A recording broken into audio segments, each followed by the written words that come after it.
pessoal! Então, aqui é a professora Mirelle de novo, sétimos anos, nós vamos para agora mais uma aula sobre jogos e brincadeiras. E o que a gente vai falar agora é especificamente dos jogos eletrônicos, tá?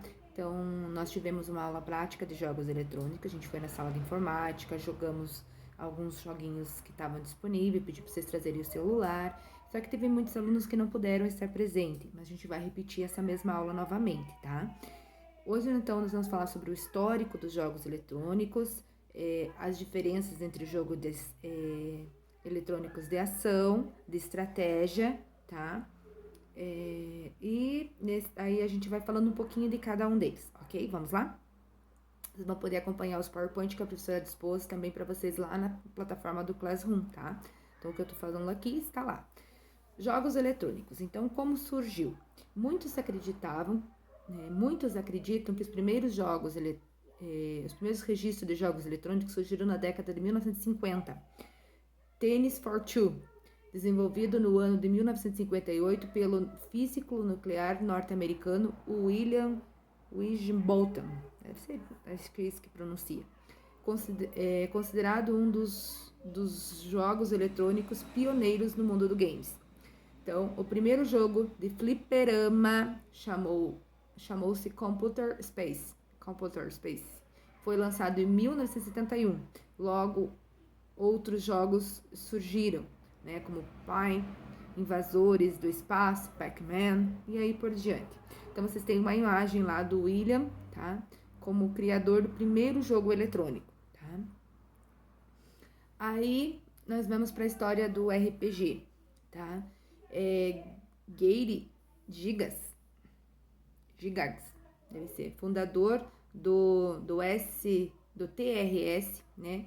E criador do Dragons and Dragons. É um gênero de RPG, então tem a imagem dele ali também, né? Um carinha assim bem animadinho, né? Ele criou o jogo que era extremamente simples comparado, né? Aos jogos de hoje, da atualidade. Tinha uma origem influenciada pelos jogos de guerras e estratégia, tá? Então tem uma imagem ali, também eu procurei uma imagem desse Dragons, né? Dragons, tá? Para vocês conhecerem. Jogos de ação. Então vamos diferenciar. Jogos de ação requerem reflexos rápidos, desafio, coordenação, reações que subdividem em várias categorias. Talvez a professora não consiga fazer a pronúncia meio correta dessas palavras. Ball and paddle, deve ser, sei lá. Em português é bola e pagaia, tá? São jogos que marcaram o início dos jogos eletrônicos, onde se usava objeto para colidir com outro. Então, o que é esse primeiro jogo? Então, usava-se objeto que colidia com o outro. Daí foi a primeira montagem de jogos eletrônicos. Daí esse Beats and Up, estilo de jogo de ação com personagens que se movimentam em um cenário de combate focado em briga corpo a corpo, né? Não é o meu estilo de jogo favorito, mas necessariamente é um joguinho onde eles tinham brigas, assim, sabe? Como se fosse uma luta corporal, então, tá? Aí, vocês têm a imagem ali do lado também, no PowerPoint eu deixei bem visível para vocês conseguirem ter essa noção maior.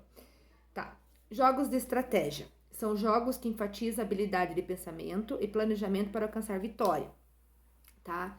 Então, ele se divide por turnos, por artilharia, por tempo real e por turn defense. Então, o que é o por turno? São jogos que se joga, que o jogador, né? Jogos em que o jogador joga de cada vez revezando entre si. Então, há um revezamento entre eles, jogo por turno.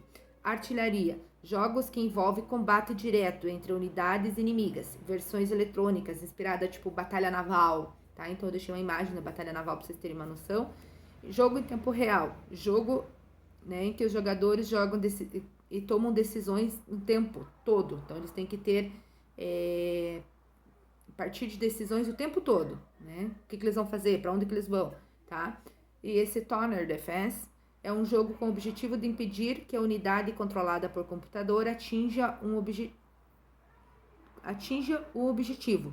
O jogador faz isso instalando armadilhas contra as unidades, geralmente em formato de torres, Então, você vai ter, tipo, como se fosse um labirinto, e ali você vai montando as armadilhas para tentar não deixar o oponente te vencer, tá?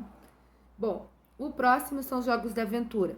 Os jogos de aventura são jogos que assumem o papel de um protagonista, né? Protagonista em uma história interativa com a exploração e resolução de quebra-cabeças.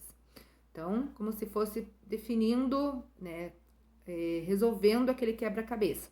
Ficção interativa, então, eles se dividem em duas categorias. Ficção interativa, que são os jogos de aventura em formato de texto, onde o jogador interage respondendo questões, uma série, em uma história contada, por exemplo.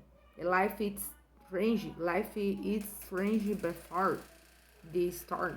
Então, é como se fosse contando uma história. E aventura gráfica, que são jogos que, em vez de textos, utilizam imagem para interagir com o jogador. Tá? Certo? Bom, aí nós temos alguns exemplos que eu coloquei aqui, que eu fui pesquisar, porque não é uma realidade que eu conheço, gente. Eu não costumo jogar esse tipo de jogos. Até comentei com vocês que o dia que vocês não trouxessem jogos muito violentos, né? Porque eu acho assim, não contra isso, sabe? Mas jogos muito violentos na escola eu acho que não é uma boa coisa, tá? Mas eu procurei lá, né? Eu achei um joguinho que a minha filha joga, que é o Roblox, né? Roblox. Aí eu procurei os outros que estão em bastante. Outro que ela joga também é o PKXD. E outros ali que eu procurei, aqueles que estão, tipo, os mais do momento hoje, que é o Dota 2, Overtrash 2, eu acho que deve ser, GTA, tá? Eu olhei lá, e o Fortnite. Esses são os dos jogos que estão bem no momento, tá? Pelo que eu vi, esses que eu citei ali que estão bem no momento, são todos eles mais assim, de arma, né? De tentar. Mas, né, vocês têm que ver, que conhecer, então esses são os jogos que tem no momento, ok? Beleza, pessoal? Dúvidas, perguntem lá. Eu espero que eu tenha explicado cada PowerPoint que vocês viram agora. Se tiver dúvida, coloquem lá, postem as dúvidas, ok?